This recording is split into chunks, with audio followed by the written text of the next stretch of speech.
Hello MA final geography students, good morning. आज आपको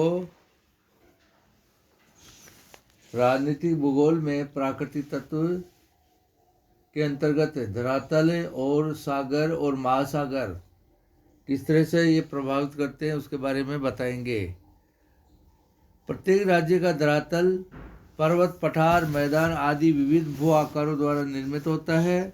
धरातल का प्रभाव आंतरिक एवं बाह्य दोनों प्रकार से पड़ता है, अर्थात एक राज्य के आर्थिक और सांस्कृतिक स्वरूप को प्रभावित करता है, दूसरी ओर राज्य की सीमा निर्धारित करता है। अतः इसका समुचित उपयोग अपेक्षित है। धरातल का आंतरिक प्रभाव। राज्य की आंतरिक व्यवस्था को धरातल विविध प्रकार से प्रभावित करता है। समतल मैदानी भागों आर्थिक एवं सामाजिक विकास के लिए उपयुक्त धरातल प्रस्तुत करते हैं। अतः राजनीतिक विकास के लिए भी समतल और क्षेत्र उपयुक्त होते हैं। मैदानी प्रदेशों में ही विश्व के अधिकांश जनसंख्या निवास करती है, इस कारण राजनीतिक गतिविधियों के केंद्र भी प्रदेश होते हैं। समतल प्रदेशों में परिवहन के साधनों का विकास सरलता से होता है। ये केवल स्थलीय परिवहन अपितु नहरों का परिवहन तथा हवाई अड्डों का निर्माण के लिए उपयुक्त होते हैं। इसके अतिरिक्त कृषि एवं अन्य आर्थिक क्रियाओं का विकास भी मैदानी क्षेत्रों में ही अधिक होता है। किंतु यदि मैदानी भाग में ढाल बहुत ही कम है तब जल का बहाव रुक जाता है तथा दलदली क्षेत्र बन जाते हैं। यद्यपि समतल धरातल राज्य के विकास के लिए सहायक होता है, किंतु युद्ध के समय ये असुविधाकार होता है। क्योंकि मैदानी क्षेत्रों में अवरोध न होने के कारण आक्रमणकारी सरलता से आगे के क्षेत्र में प्रवेश कर सकते हैं। मैदानी प्रदेशों से भिन्न पर्वतीय क्षेत्र राज्य को सुरक्षा प्रदान करते हैं। अनेक राज्यों का विकास पर्वतीय क्षेत्रों से प्रारंभ होकर मैदानी भागों में विस्तार होता है। दक्षिणी अमेरिका के वेनेजुएला, कोलंबिया और इक्वाडोर में उच्च क्षेत्रों से क्रमशः अन्य क्षेत्रों में विस्तार हुआ। इसी प्रकार ईरान, टर्की, इथियोपिया राज्यों का सर्वप्रथम विकास पर्वतीय क्षेत्रों में हुआ। आक्रमण के समय पर्वतीय क्षेत्र आश्रय स्थल का कार्य करते हैं, साथ ही आक्रमण की गति एवं क्षमता को कम करते हैं। जैसे प्रथम महायुद्ध में सब लोगों ने डैन्यूब नदी के मैदान को छोड़कर उच्च क्षेत्रों में शरण ली।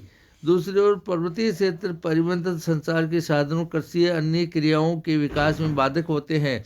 विश्व में पर्वतीय राज्य बहुत कम हैं। स्विट्जरलैंड इसका सर्वोत्तम उदाहरण है। चीन में मिलने से पूर्व तिब्बत भी इसी प्रकार का राज्य था। इसके अतिरिक्त नेपाल, भूटान भी पर्वतीय राज्य हैं जो हिमालय की मुख्य श्रेणी तथा शिवालिक की श्रेणियों के मध्य स्थित हैं। स्विट्जरलैंड का पर्वतीय धरातल उसके गुरुत्वाकर्षण निरपेक्ष बने रहते हैं में प्रमुख कारक है। यहाँ के धरातल का ही परिणाम है कि प्रथम द्वितीय महायुद्ध के समय इसके चारों ओर स्थित देश युद्ध में पूर्णतया संलग्न रहे, किंतु ये अप्रभावित रहा। अनेक राज्यों के मध्य स्थित उच्च क्षेत्र राष्ट्रीय एकता में बाधक बन जाते हैं। जैसे स्विट्जरलैंड में अनेक गृह युद्धों में एक कारण पर्वतीय धरातल रहा। रोमानिया में ट्रांसवेलियन आल्प्स दक्षिणी पूर्वी तथा उत्तरी पूर्वी भागों को पृथक करते हैं, इससे उसकी एकता में बाधा पड़ती है। इस प्रकार बुल्गारिया की एकता में बल्कान पर्वत बाधक हैं। अनेक पर्वतीय दर्रों का अत्यधिक सामरिक राजनीतिक महत्व होता है। जैसे खैबर का दर्रा ब्रिटिश काल में भारत अफगानिस्तान के मध्य अत्यधिक महत्वपूर्ण स्थान रखता था। इसी प्रकार सेंट गोडार्ड दर्रा स्विट्जरलैंड और इटली के मध्य अत्यधिक महत्व का है। धरातल का सीमाओं की स्थिति पर प्रभाव। सीमाओं का उद्देश्य अर्थात पृथकत्व उसी समय पूर्ण सार्थक होता है जबकि धरातलीय रूप सीमा बनाते हैं। समतल क्षेत्र की सीमा अपेक्षाकृत कम प्रभावशाली होता है। मैदानी भागों में नदियाँ, झील अथवा वनों के प्रदेश सीमा के उपयोग में लाए जाते हैं, किंतु ये सब अधिक प्रभावशाली होते हैं। यही कारण है कि प्राचीन काल में चीन से विशाल दीवार का निर्माण सुरक्षा हेतु किया था। मैदानी प्रदेशों की सीमाएं युद्ध के समय अधिक भेदनीय होती हैं। उच्च पर्वतीय प्रदेश अवरोधों के रूप में प्राकृतिक सीमा बनाते हैं। यद्यपि वर्तमान हवाई युग में पर्वतों का अवरोध स्वरूप अधिक महत्व नहीं रखता, किंतु आज भी मैदानी अपेक्षा भी अधिक प्रभावशाली होते हैं। हिमालय पर्वत सदियों से भारत की सीमा रक्षा करता है, किंतु चीनी आक्रमण के पश्चात ये धारणा भी निर्मूल सिद्ध हो चुकी है। फिर भी इसमें संदेह नहीं है कि ये आक्रमण का शक्ति का निश्चित रूप से कम करते हैं। विश्व में अनेक देशों की सीमाओं का निर्धारण धरातलीय रूपों द्वारा हुआ है। इस प्रकार की सीमाओं का विस्तार विवेचन सीमाओं के अध्ययन में किया जाएगा। संक्षेप में ये भी कहा जा सकता है कि धरातल राज्य के राजनीतिक स्वरूप को प्रत्यक्ष और अप्रत्यक्ष रूप से प्रभावित करता है। सागर एवं महासागर राज्यों को प्रभावित करने वाले तत्वों में सागर तथा महासागर विशिष्ट स्थान रखते हैं। विश्व में केवल 20 राज्य इस प्रकार के हैं कि जिसकी संपूर्ण सीमा स्थलीय है, अथवा शेष सभी राज्यों का सीमित या पूर्ण रूप से सागर अथवा महासागर से संबंध है। अनेक राज्य जैसे Japan, New Zealand, great Britain, Australia आदि पूर्णतया जलीय सीमाओं के से आवृत हैं। दूसरी ओर इराक, जॉर्डन आदि अनेक राज्य कुछ लंबी तटीय सीमा रखते हैं। समुद्री तट का एक राज्य के राजनीतिक स्वरूप में अत्यधिक महत्व होता है। यही कारण है कि प्रत्येक देश अधिकाधिक समुद्री सीमाओं का विस्तार करता चाहता है। राज्य के लिए सागर या महासागरीय तटीय क्षेत्रों का अत्यधिक महत्व होता है। सागर अथवा महासागर का महत्व सागरीय परिवहन के विकास साथ ही अत्यधिक महत्व हो गया। इसलिए कहा जाता है महासागर सदैव से एक से थे जैसे कि वर्तमान समय में है, किंतु उनका व्यवहारिक उपयोग उस समय तक नहीं समझा गया जब तक कि सामूहिक परिवहन का विकास नहीं हुआ। आज सागर या महासागर ने केवल जल परिवहन का साधन है, अपितु उसकी बहुमुखी उपयोगिता है।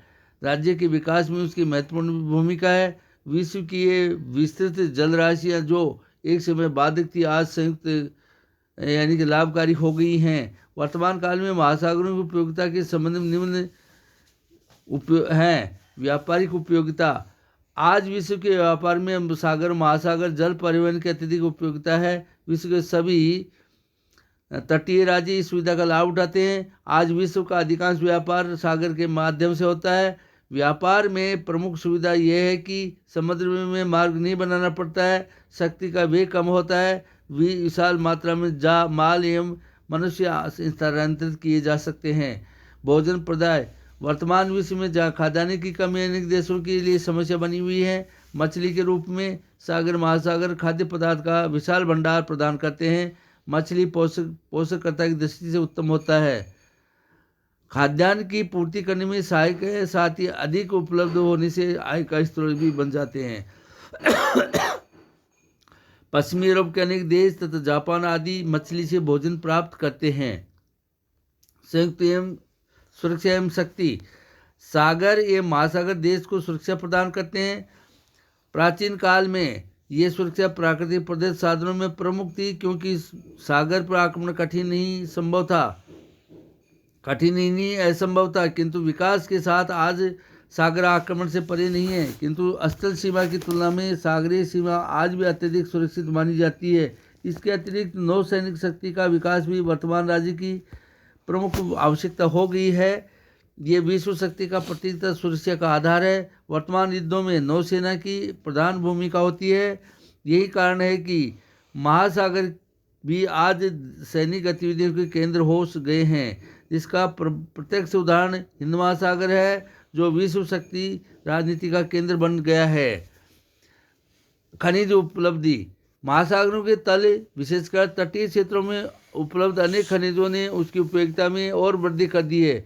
विश्व के अनेक तटीय क्षेत्रों में पेट्रोलियम मिलने लगता है, इसकी वर्तमान समय में अत्यधिक मांग है। विश्व में बम्बई हाई में पेट्रोलियम की प्राप्ति से निस्संदेह सागर तट की उपयोगिता में वृद्धि हुई है। नमक, सोडियम, फ्लोराइड, मैग्नीशियम तथा चूना समुद्री जल से प्राप्त होता है। अनेक तटवर्ती क्षेत्रों में मोनोजाइट मिलता है, जिससे थोरियम प्राप्त होता है, जो अणुशक्ति का स्रोत है। इसके अतिरिक्त सागर तल से अन्य खनिज भी प्राप्त करने का प्रयत्न चल रहा है, जिसे सोना चांदी का भी प्राप्त होने की संभावना है। इस प्रकार समुद्री लहरों तथा सवारी लहरों से शक्ति भी प्राप्त की जाने लगी है। उपयुक्त प्रमुख उपयोगिता के अतिरिक्त महासागर राज्य के राजनीतिक एवं आर्थिक स्वरूप को विविध प्रकार से प्रभावित करते हैं, इसके विकास में सहायक होते हैं। इसी कारण प्रत्येक देश सागर तट पर अधिकाधिक स्वामित्व चाहता है। सागर तट पर स्वामित्व एक अंतर्राष्ट्रीय समस्या है। इसके फलस्वरूप क्षेत्रीय सागर परिकल्पना का विकास हुआ है, जिसका विवेचन अपेक्षित है। धन्यवाद।